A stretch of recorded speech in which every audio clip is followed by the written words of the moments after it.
자, 아주 간단한 질문 하나로 시작해 보겠습니다. 중앙은행이 돈을 찍어서 시장에 풀면 금리는 어떻게 될까요? 당연히 내려가야 합니다. 시중에 돈이 많아지면 돈의 값, 즉 금리는 떨어지는 게 경제학 교과서 1페이지에 나오는 이야기죠. 그런데 지금 2025년 말 대한민국 금융시장에서는 이 상식이 완전히 깨지고 있습니다. 돈을 풀었는데 금리는 오르고 있습니다.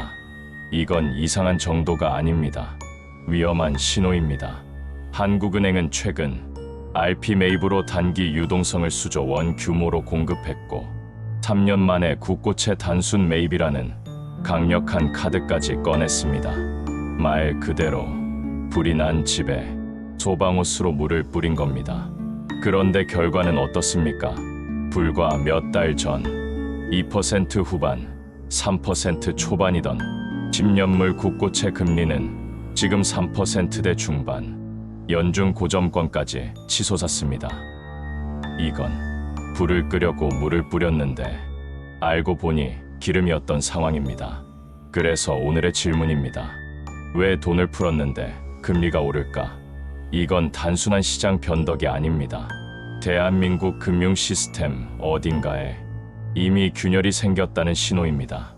이 원인을 모르면 다가올 더 큰 위기를 절대 피할 수 없습니다.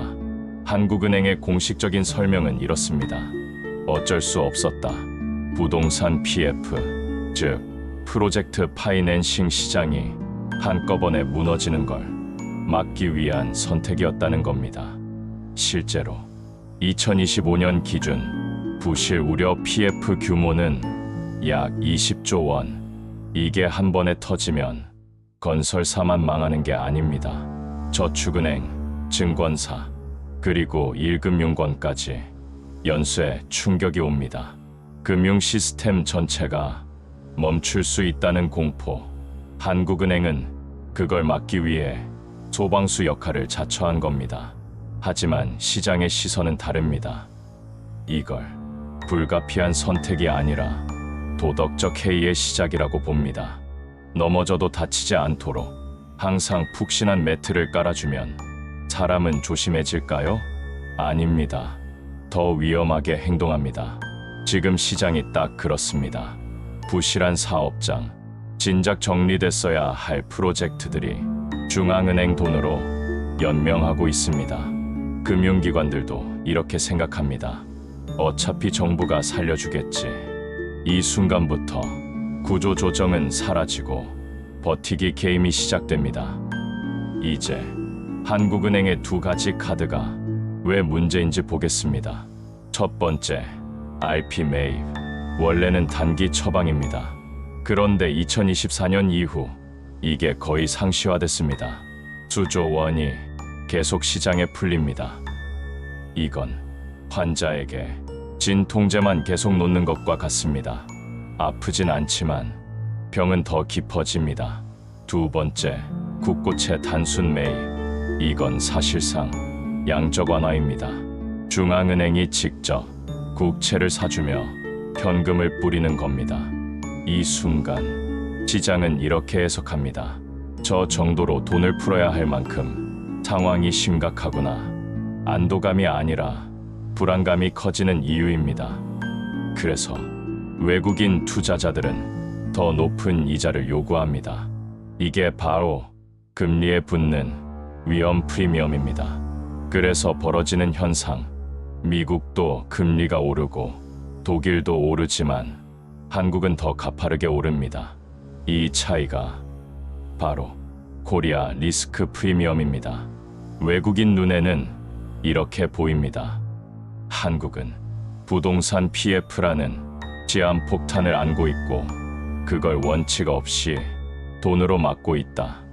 그래서 한국 국채를 사려면 더 많은 이자를 달라는 겁니다. 이 위기의 출발점 어디였을까요? 많은 전문가들은 둔촌주공 사태를 지목합니다. 시장 원칙대로라면 구조조정이 필요했던 순간, 하지만 우리는 정반대를 선택했습니다.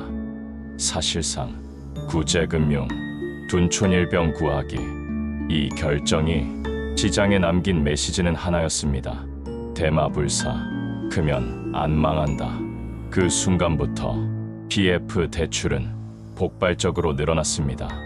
2022년에 제거했어야 할 종기가 2025년엔 온몸으로 퍼진 암이 된 겁니다. 왜 정책 당국은 이렇게까지 할 수밖에 없었을까요? 답은 하나입니다. 부동산 의존 경제, 가계부채 PF 대출, 이걸 합치면 민간 신용의 거의 50%, 우리 경제는 부동산이라는 하나의 엔진에만 의존하고 있습니다. 이 엔진이 멈추면 배 전체가 가라앉습니다. 그래서 부동산 하락을 못 견디는 구조가 된 겁니다. 그럼 끝일까요? 아닙니다. 해외에는 더 큰 위기를 수술로 극복한 사례들이 있습니다. 대표적인 해법이 배드뱅크입니다. 부실 자산을 숨기지 않고 한 곳에 모아 시장 가격으로 빠르게 정리합니다. 스웨덴, 미국 모두 이 방법으로 시스템을 정상화했습니다. 고통은 컸지만 시간은 짧았습니다. 마지막으로 여러분께 개인 경제 계기판 5가지를 드리겠습니다. 이건 예언이 아닙니다. 생존 도구입니다. 첫째, 국고채 10년물 금리 4%를 향해 가면 경고등입니다. 둘째, 원달러 환율 1,500원을 위협하면 외국인 탈출 신호입니다. 셋째, 외환 보유고 감소 속도, 총알이 줄어들고 있다는 뜻입니다. 넷째, PF 연체율, 특히 저축은행 증권사 수치입니다. 다섯째, 외국인 주식 채권 순매도, 그들은 말하지 않고 돈으로 행동합니다.